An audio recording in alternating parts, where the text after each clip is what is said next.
നീണ്ട ബൈക്ക് യാത്രയിലൂടെ ശ്രദ്ധേയരാവുകയാണ് ഒരു സംഘം മലയാളി യുവാക്കൾ. യുദ്ധത്തിലൂടെ ഇന്ത്യ പിടിച്ചെടുത്ത കാർഗിൽ, ദ്രാസ് മേഖലകളിലെ സൈനികരുടെ അനുഭവങ്ങൾ പകർന്ന അറിവുമായാണ് അവർ നാട്ടിലേക്ക് എത്തിയിരിക്കുന്നത്.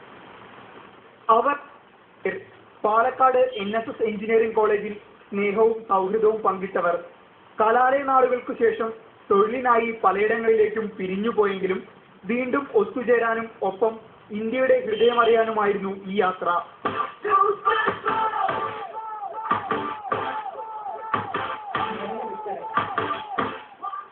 IT രംഗത്തെ തൊഴിൽ സമ്മർദ്ദങ്ങളോട് ഗുഡ് ബൈ പറഞ്ഞ് ഇന്ത്യയുടെ നിറഭേദങ്ങൾ തേടി ഒരു ബൈക്ക് യാത്ര.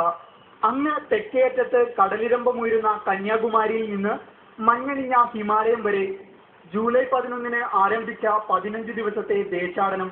കേട്ടറിഞ്ഞതിനുമപ്പുറമുള്ള ഒരു ഇന്ത്യയെ കണ്ടെത്തലായിരുന്നു യാത്രയെന്ന് പ്രശസ്തമായ ഒരു സിനിമാ ഡയലോഗിനെ ഓർമ്മിപ്പിച്ചുകൊണ്ട് ഇവർ പറയുന്നു. നമ്മൾ പാഠപുസ്തകങ്ങളിലോ അല്ലെങ്കിൽ കണ്ടിട്ടുള്ള ഒരു ഇന്ത്യ അല്ല നമ്മൾ നേരിട്ട് പോകുമ്പോൾ കാണുന്നത്. അത് ആൾക്കാർ ഓരോ സ്ഥലത്തെയും വളരെ അവിടെ ഹെൽപ്ഫുൾ മെന്റാലിറ്റിയും അവർ എങ്ങനെ പെരുമാറുന്നു എന്നുള്ളതും അത് ചെന്ന് കണ്ടാൽ തന്നെ നമുക്ക് മനസ്സിലാവുള്ളൂ. കാർഗിലും ദ്രാസിലും നടത്തിയ യാത്ര ഒരു ജനതയ്ക്കായി കണ്ണിമയ്ക്കാതെ കാവലിരിക്കുന്ന ഇന്ത്യൻ സൈനികരുടെ ത്യാഗങ്ങളും യാതനകളും അടുത്തറിയാൻ വഴിയൊരുക്കിയതായി ഇവർ സാക്ഷ്യപ്പെടുത്തുന്നു. 18,000 അടി ഉയരമുള്ള സഞ്ചാരപാതയായ കർദുംഗ്ല ഇവരെ സ്വീകരിച്ചത് സാഹസികതയുടെ ചുവന്ന പർവ്വതാനിയുമായി.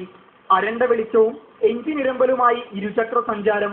ഒടുവിൽ മഞ്ഞുമൂടിയ മരണം പതിയിരിക്കുന്ന മലമ്പാതകൾ പിന്നിട്ട് മടക്കയാത്ര.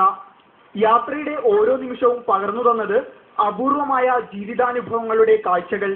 സാമ്പത്തിക മാന്ദ്യം മൂലമുള്ള പിരിച്ചുവിടൽ ഭീഷണിയുടെ ചെറിയ ആശങ്കയുണ്ടെങ്കിലും ജന്മദേശത്തിന്റെ ആത്മാവ് അറിയാൻ കഴിഞ്ഞതിലുള്ള സംതൃപ്തിയിലാണ് സാഹസികരായ ഈ മലയാളി യുവാക്കൾ.